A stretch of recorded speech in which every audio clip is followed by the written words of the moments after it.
If you feel like your body has betrayed you, like pleasure is something reserved for other people, something you have to earn, or something you're always getting wrong, this little corner of podcast land is for you. I'm your radical, rageful mama bear, fiercely defending your right to feel good in your body and also offering unsolicited TED Talk energy from someone who has studied pleasure like her life depended on it because, well, it did. Here's the truth. Pleasure isn't a side dish, it's not fluff, it's not luxury, it's your body's way of saying, I'm alive, I belong, and I have power. Welcome to the Nature of Pleasure. I'm Nicole Siegel, certified sexological body worker and creator of the Body Compass Method, and this is where we unravel the quiet codes of your body, the hidden intelligence beneath desire, and the organic rhythm of your erotic nature. You can't have good sex if you hate your body. Not mind-blowing, reality-bending, soul-connected sex, not even pretty good sex. And yet, even the most powerful women I work with, the one with spiritual practices, businesses, platforms, leadership roles, they're all stuck here, still silently fighting with their reflection. I see this so often that body image and sexuality are often the final places of healing and growth, the last frontiers in spiritual growth and self-improvement. And I believe that the reason behind this is that these are the sites of the greatest and most potent political disenfranchisement and social control. Control of our bodies has been embedded in our culture for several thousands of years now. Because of this, we often confuse this control with our biology and our organic nature. But let me assure you that it is not biological and it is not organic to hate your body.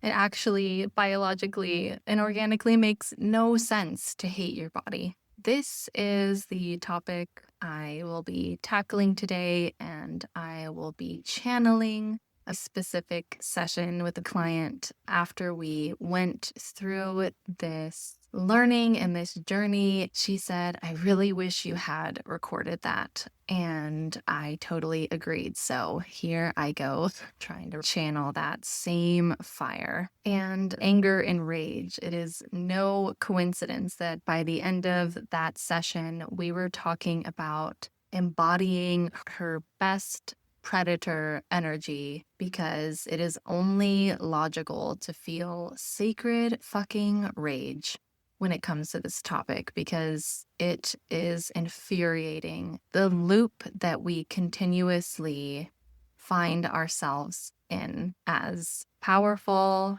boss-ass women when it comes to the topic of body image. So today I'm taking you inside that conversation. We're going to talk about why body hatred is never about looks, what we lose and gain when we give up beauty as currency, why body image isn't a mindset problem, it's a nervous system pattern, how predator energy, eroticism, and sovereignty go hand in hand, and why reclaiming true beauty can fuel your erotic life like nothing else. Oh, and before we dive in, if your body is already whispering more, please, I've got options. If you're just starting this journey or your nervous system needs a gentle, private invitation back to sensation, grab my free video series, The 3 Best At-Home Sexological Bodywork Practices. For more embodied sex, these are slow, simple, body-loving rituals you can do from the comfort of your own bed. No pressure, no performance, just reconnection. And if you're listening with a partner in mind, or you've been dreaming about what it would feel like to be touched like someone actually studied for it, Reset Your Erotic Rhythm is my step-by-step couples course for reawakening desire, even if it's been on mute for 4 months. You can find both in the show notes. Go get them. Your body is already asking. All right, let's zoom out for a second because the way that we feel about our bodies, the shame, the obsession, the micromanaging of every curve and pore, it didn't just drop out of the sky and land on us. It was crafted very intentionally. Let's start way, way back, prehistory, back before patriarchy, before the gods of war and judgment. There were goddesses, fertility goddesses, earth goddesses, sky goddesses. The divine was actually feminine. The gender of God was not a man. And worship was centered around the body. The womb, the blood, the breast, the erotic, all of it was sacred. While I know that a lot of us have heard little snippets of this history before, it really is worth diving into in depth because it's not as simple as it may seem. There wasn't simply goddess worship. It's not about simply knowing that there was goddess worship. This is about really seeing the truth that if you look at the systems that we have today and how much surveillance and monitoring there is of our bodies, our beauty, and our sex, you really start to see the inherent strength of pleasure and beauty and worshiping ourselves that must be there because if it were not organic and naturally occurring, we wouldn't need such strong and intricate systems to work against that naturally occurring thing, namely our pleasure and our joy in our own bodies and our own like somatic experiences. If you look at the systems that remain now as an inverted monument to what was once there, then you start to truly understand the history of what we are talking about. The dismissal of this history in our minds lives so deeply in us because the goddess religions have been referred to as fertility cults in all of the historical texts until very recently. It wasn't until the book When God Was a Woman was written by Merlin Stone that we actually had a logical and continuous account of the pervasiveness of the goddess religions in the world before the invasions and the intentional political and religious conversions happened. I can't stress enough how important it is really learning this history in your bones if you're struggling with body image, because we need quite a strong counter script to fight against the cultural script that we are all holding in our bodies with this. Back to the history, a little snippet of this is that around 3000 BCE, waves of Indo-European invaders, nomadic herding tribes from the north, began moving into the goddess worshipping lands, and they brought a completely different worldview, one rooted in conquest and hierarchy, and importantly, male dominance. They introduced patriarchal religion where power was passed through the male line. And if you think about what that takes to make it work, if you need to know that power is passed through the male line, you have to severely limit females' sexuality because it's the only way to guarantee paternity is that if the woman only has sex with one man. Previously, divine right to rule was passed through the woman. Women's sexuality was not limited at all. In fact, it was a way of worship. And that was an easy thing to track. Divine right to rule passed through the females because the baby comes out of her body and there's really no questioning whether or not that's her baby. As an intentional political move, sex became sinful. The body became suspect, and they had to start weaving this narrative thread that sex was not safe, that women were not to be trusted because the goddess was being replaced by a single male god. There were only virgins and whores and nothing in between. So it was a very intentional political move. They had to create a religion and a social order that was a direct negative image of what was already there. So if it was women positive religion, they had to create woman negative religion. If there was a sex positive religion, they had to create sex negativity. And then importantly, if they wanted divine right to rule to pass through males, then they had to severely limit women's eroticism.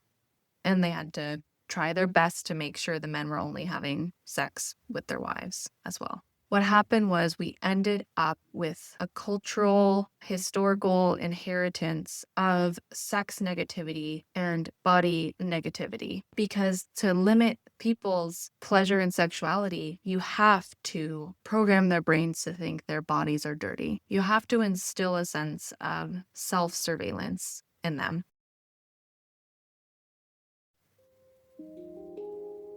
If you've ever wished someone would just hand you a pleasure map and say, start here, I have got you.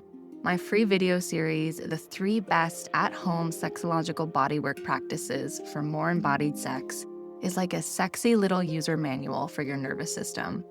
They're gentle, juicy, and designed to be done in your bed on your time with no mirrors, no pressure, and no one watching, unless you want them to. Grab it in the show notes. Your body is already curious.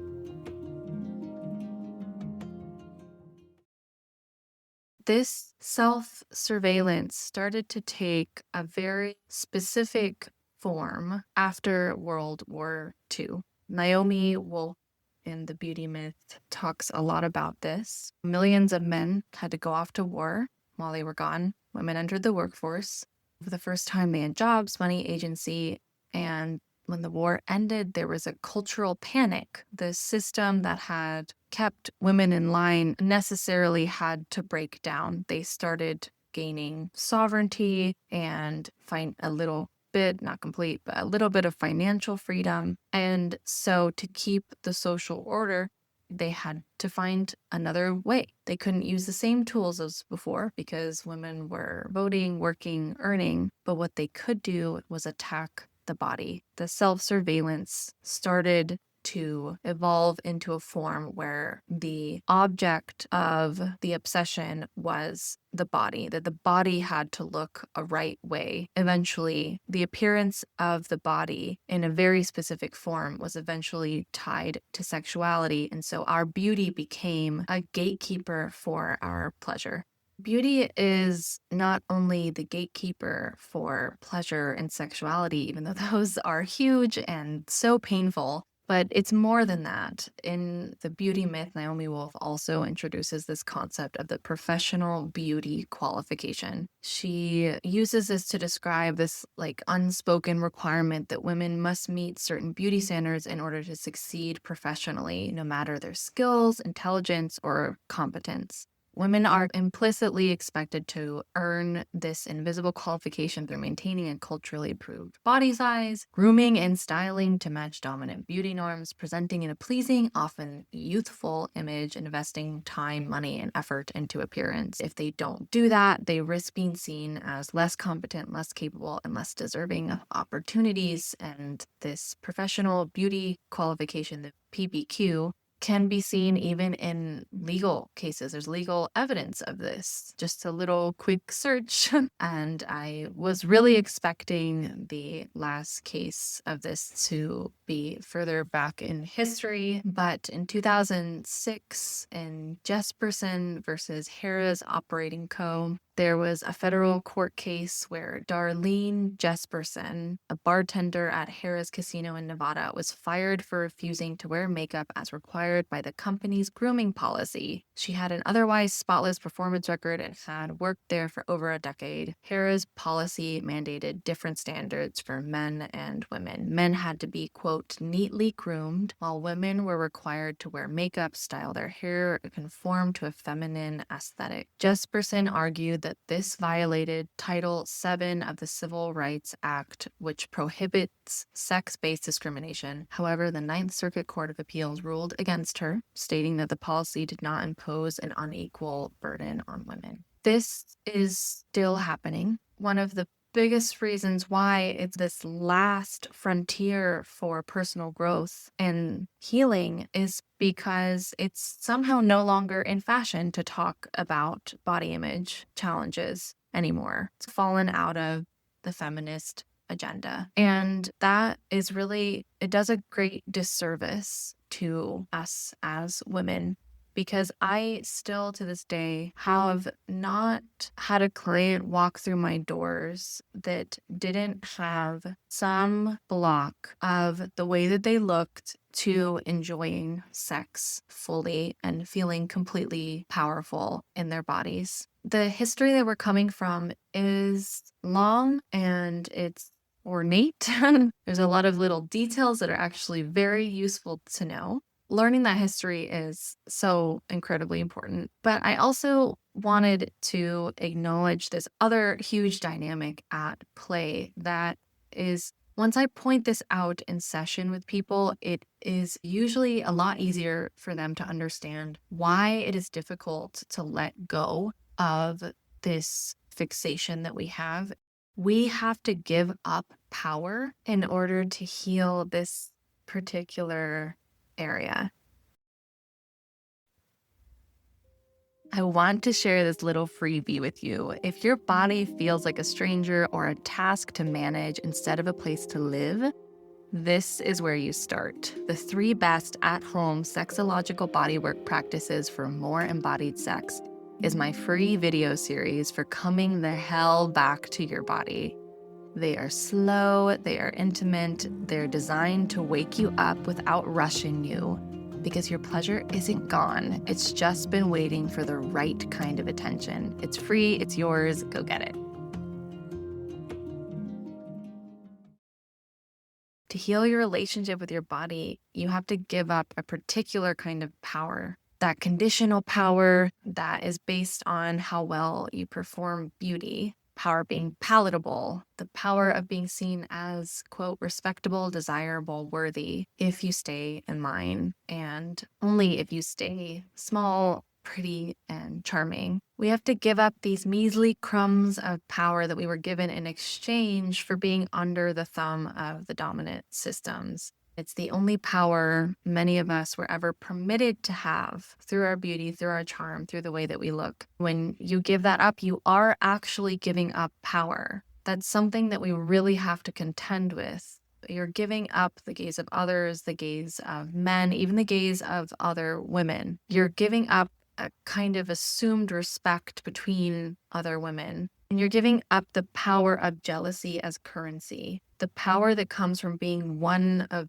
the ones who's, quote, winning inside of the system. What you receive when you give up that power is actually responsibility. You are no longer in collapse. You're not just surviving or participating. You're in ownership. You're in sovereignty, and that means something. It means there's no script anymore. There's no pre-written story you're performing. There's only who you actually are, and you have to know who you really are if you're no longer defined by being beautiful or morphing yourself to fit the gaze of other people. And that's a big responsibility. That power has weight, and the shift from one kind of power to the other, that other conditional, fragile power into full-bodied sovereignty, is a scary jump. Yet what we stand to gain is so much bigger, so much more power. That new, updated, more complete power is bigger, and it's also scarier, and it's uglier. It's more raw, more feral, less tidy. It's not the power that comes from being chosen. It's the power that comes from choosing yourself. It's not collapse, it's capacity. It's a big deal. It's a big thing, a big journey that if you choose to go on it, it's not necessarily easy. I always like to dump like a truckload of compassion onto my clients at this point, because it's not our fault that we carry these stories. We weren't modeled anything else, and finding a new story, the right story, is not an easy feat. And it's actually not cognitive work either. And this is the other big thing about body image, is that body image challenges are a nervous system pattern. They aren't cognitive work. They're not healed through affirmation and only staying in the mind. They are any fixation we have on our bodies, any monitoring we're doing, any body checking that we're doing is a chronic embodied safety response. It's how we've historically found safety for ourselves. Healing that is not going to be mind work because this affects your actual safety. That's true actually for any intimacy challenge that brings people through my doors where they're having these heated body responses that they don't fully understand, pulling away when their trusted spouse reaches for physical contact with them, or having a low libido, or disassociating during sex. All of these things are body patterns. So the site at which we need to repattern them is through the body. It is not through the mind. And body image, these challenges through the body. Healing this is actually about loving. The body logic of this is that body image is not about how you look. This isn't about appearance. It never actually was. Body image challenges are about behavior. They're about control. They're about safety, how we've been taught to act, behave, survive. The body has been used as a site of political disenfranchisement. It started thousands of years ago and continues today. The thing that I find it so important to point out to people in this moment where they're widening their lens to the broader cultural history that we're all carrying with us is that the thing that we are needing and craving and yearning for when it comes to body image is to feel beautiful. It's not actually to look beautiful. It's a sensation that we're seeking. We want to feel our beauty. We want to feel worthy. The thing we're seeking is sensation. The way that we interrupt the pattern of body image challenges and self-hate talk and body checking is not by doing affirmations. It's not by trying to interrupt the self-hate talk with positive self-talk. The way that we do it in somatics is actually to start orienting to your body as a verb and not as a noun, because our bodies are living experiences. They move, they morph. We aren't sculptures. We are living, breathing things. Our bodies are verbs. They have life, they're in movement. This is why it can be a blocker if you're thinking more about how you look than how you feel in sex.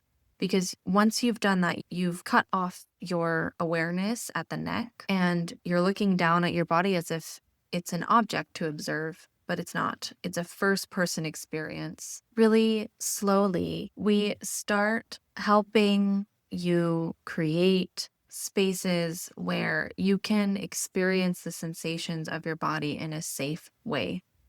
And you start orienting to your body as the first person experience of it rather than the object of your body. I always love to bring in a little metaphor here. This is from the book Eating in the Light of the Moon: How Women Can Transform Their Relationship with Food Through Myths, Metaphors, and Storytelling. There's this metaphor that the author uses to describe what it's like to find a new way of relating to your body. And it perfectly illustrates how these challenges are somatic patterns living in the body. She describes this girl who's been swept away in a fast-moving river, and she is nearly drowning until she finds a piece of driftwood to hold onto, and it's just barely keeping her afloat. It's keeping her alive. She's definitely not thriving, but she is alive, and she's floating on down the river,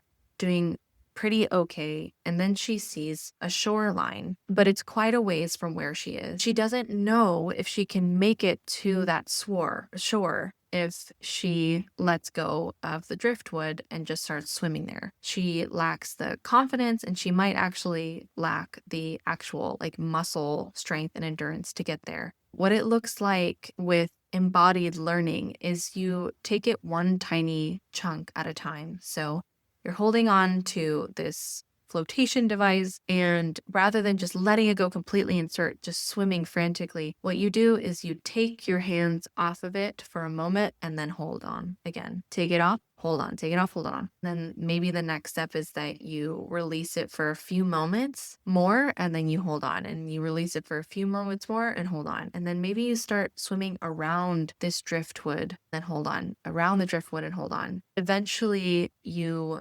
build the endurance and the muscle and the trust and the confidence with yourself to let go of that old pattern and swim to the shore and be in a new somatic shape. And that is truly what it's like to heal your body image. It is slow and gentle and compassionate process of learning how to find joy in the actual experience of your physical being in really tiny, doable chunks. Because when we are fixating on how we look, what we are really actually craving is a way that we feel. We want to feel whole, and we want to feel worthy, and we want to feel beautiful. That's what it's like to let go of the old scraps of power for this new intricate one. Once we're able to swim to the shore for the first time, we can actually construct this rock solid foundation and this beautiful like castle on top that we've never had before.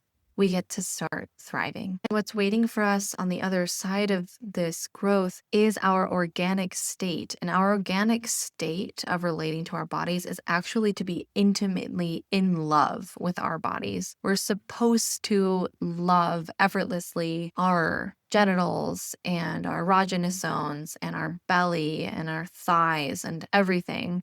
That's our organic state. The work of healing this is revealing that again. Yes, there's so much to unlearn, and yes, there is power that must be relinquished, and it's a long journey. But what is also true is that the simplicity of the healing is in that all it takes is reconnecting to your body in this way, to your beauty in this way, to your image in this way, is just to feel the sensations in your bones and your skin, in all of you. Start to actually feel your body again. Because the truth of all of this is just sitting inside of your skin, waiting. Remember that in order to take away or extract from its essence a natural organic process, it takes a lot of work, and it never goes away fully.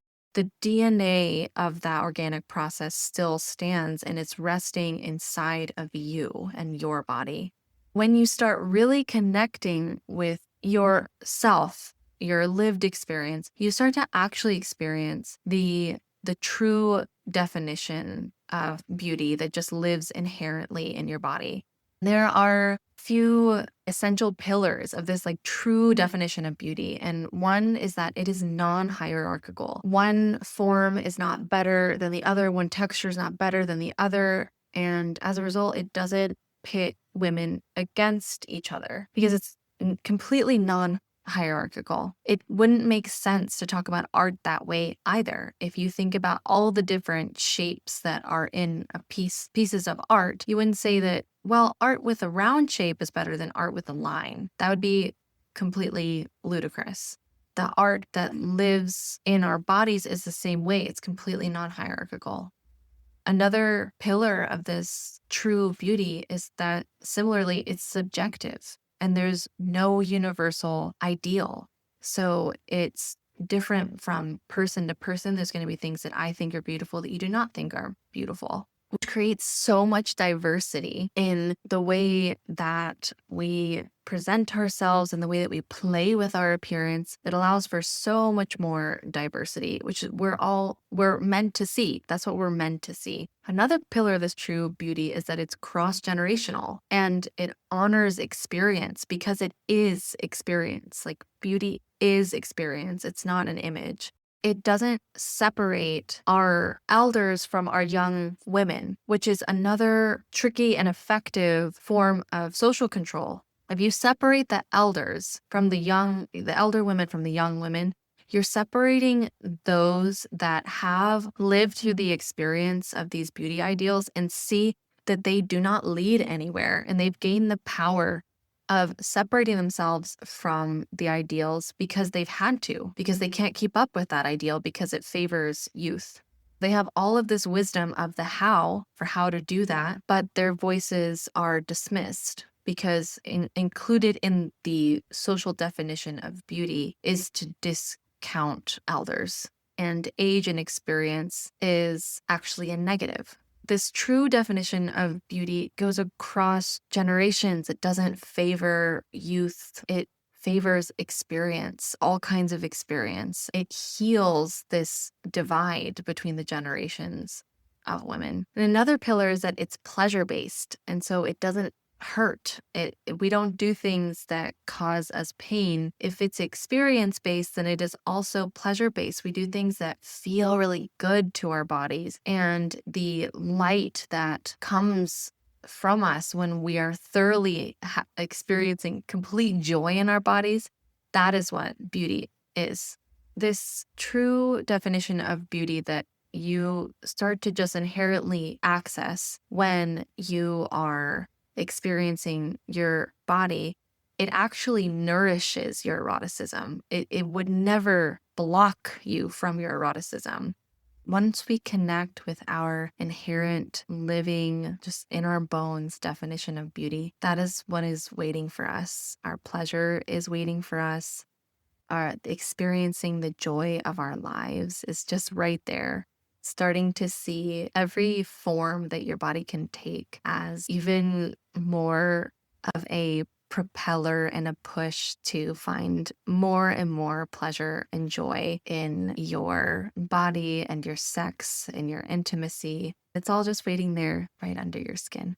So, all right. That's enough sacred rage and sexological wisdom for one episode. Your body's listening now. Go do something delicious with it. Check the show notes for whatever magic I've mentioned. And if you want to take this deeper, I've got resources for you. The show notes are stacked, free practices, juicy courses, all the good stuff. Now go drink some water, touch your body like it's a miracle, and I'll see you in the next one. If you are tired of feeling like the only one doing the emotional labor and trying to keep the erotic charge alive, as seen by you literally being here listening to this very podcast, this offering is for you. Reset Your Erotic Rhythm is my course for couples who want their desire back. Real touch, real intimacy, real connection. No more dead bedroom despair. No more let's just do it and get it over with. Let me teach your partner the body's language so you don't have to. Links in the notes. Go light the match.